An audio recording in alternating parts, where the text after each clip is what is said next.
नमस्कार प्रेक्षकांनो, मालिकांची दुनिया या चॅनलमध्ये तुमचे स्वागत आहे.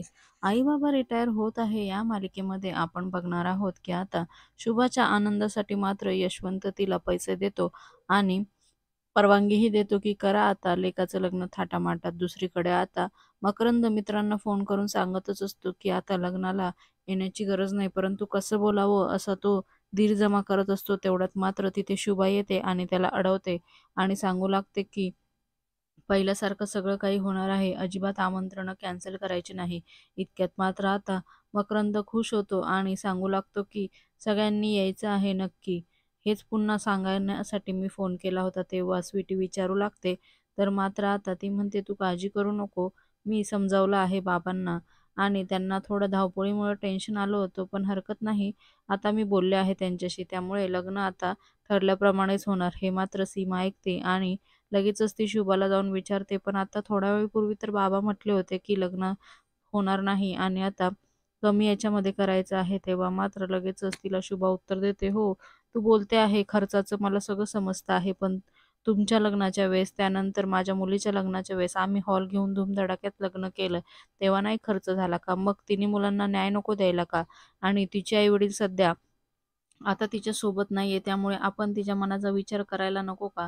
हे मात्र आता सीमा तिला सुनावते. त्यानंतर आता सीमाचा नाईलाज होतो आणि इथे तिचा प्लॅन फेल होतो. त्यामुळे ती शांत बसते. दुसरीकडे आता पुन्हा स्वीटीला शुभाचं फारच कौतुक वाटत असतं. त्यानंतर आता शुभा ही मकरंद आणि स्वीटीला जवळ घेते. हे बघून आता सीमाला प्रचंड राग येतो. दुसरीकडे समीर सुट्टीसाठी प्रयत्न करत असतो, परंतु त्याचे प्रयत्न मात्र अपयशी ठरत असतात. दुसरीकडे आता स्वीटी तयार होत असते, तेव्हा मात्र मकरंद तिच्या मागेपुढे करत असतो आणि तो तिला सांगत असतो, "तुला माहिती नाही की आज हातावर मेहंदीमध्ये तुला माझं नाव लिहायला लागणार आहे." तेव्हा ती म्हणते, "पण ही जुनी परंपरा आहे.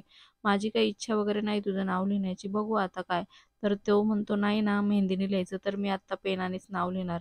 आणि असं म्हणून त्यांची मस्ती सुरू असते. तेवढ्यातच तो तिला प्रेमाने जवळ घेतो आणि इतक्यात शुभा तिथे येते आणि "मी काही बघितलं नाही" असं म्हणून चेहरा फिरवते. तेवढ्यातच दोघे घाबरतात आणि आता स्वीटी जाऊन शुभाच्या मागे लपते. तेव्हा मात्र शुभा मकरंदला विचारते, "काय रे, काय चाललं होतं?" तेव्हा तो म्हणतो, "काय नाही आई, पेन चालू आहे की नाही तेवढंच बघत होतं." आणि शुभा स्वीटीला विचारते, "आणि तुझं गं?" तर तेव्हा ती काहीच सांगू शकत नाही आणि लाजते. इकडे मात्र शुभा स्वीटीला घेऊन बाहेर येते. सगळे पाहुणे मंडळी मेहंदीसाठी थांबलेले असतात आणि आता नवरी मुलगी आली म्हणून सगळेजण स्वीटीकडे उत्साहाने बघतात. तेव्हा शुभा सगळ्यांची ओळख करून देते आणि त्यानंतर मात्र आता सगळेजण मेहंदीला सुरुवात करतात. इतक्यात मात्र आता स्वीटीचं कौतुक करताना बघून सीमाला इकडे मात्र खूप त्रास होत असतो.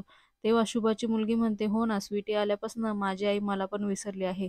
इतक्यात शुभा म्हणते, "तू विसरू देईल का?" तर मात्र आता तिच्या चेहऱ्यावर हसू येतं. इतक्यात सायली तिथे येते आणि सायली शुभा मावशी म्हणून आवाज देते. तेवढ्यात शुभा उठून जाते आणि सायलीला आत घेऊन येते.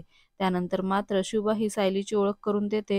"हिची आणि माझी मंदिरात ओळख झाली आणि त्यामुळे आमची खूप छान आता मैत्री झालेली आहे आणि हिचा आवाज मी मंदिरात ऐकला, खूप गोड आहे.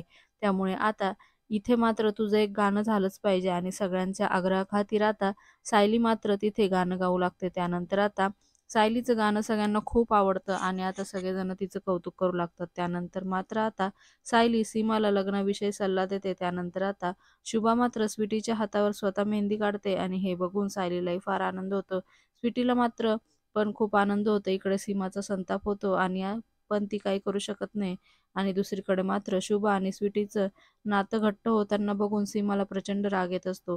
येणाऱ्या भागात आपण बघणार आहोत की शुभाने मात्र स्वीटीसाठी दागिना केलेला असतो आणि हे बघून सीमाची खूप चिडचिड होते. दुसरीकडे शुभा सीमाला सांगत असते की नवरी मुलीच्या अंगावर एक तरी दागिना हवा. तर मात्र सीमा म्हणते, "म्हणून तुम्ही तिच्यासाठी दागिना केला. मग केलात तर तुम्ही मला का सांगता आहे?" दुसरीकडे आता शुभाच्या हातातल्या बांगड्या नाही हे यशवंतच्या लक्षात येतं आणि "बांगड्या कुठं गेल्या?" असा जाब मात्र आता यशवंत शुभाला विचारतो आणि मात्र शुभाच्या हातातील बांगड्या शुभाने स्वीटीचा दागिना करण्यासाठी मोडलेला असतो. ही गोष्ट आता यशवंतच्या लक्षात येते. मात्र आता यशवंतच्या भीतीने शुभा त्याच्यापासून ही गोष्ट लपून ठेवते आणि ही गोष्ट मात्र आता यशवंतला काही आवडत नाही. त्यामुळे त्याचा प्रचंड संताप होतो. मालिकेच्या अशाच नवनवीन भागांसाठी आपल्या चॅनलला नक्की लाईक करा, शेअर करा, सबस्क्राईब करा.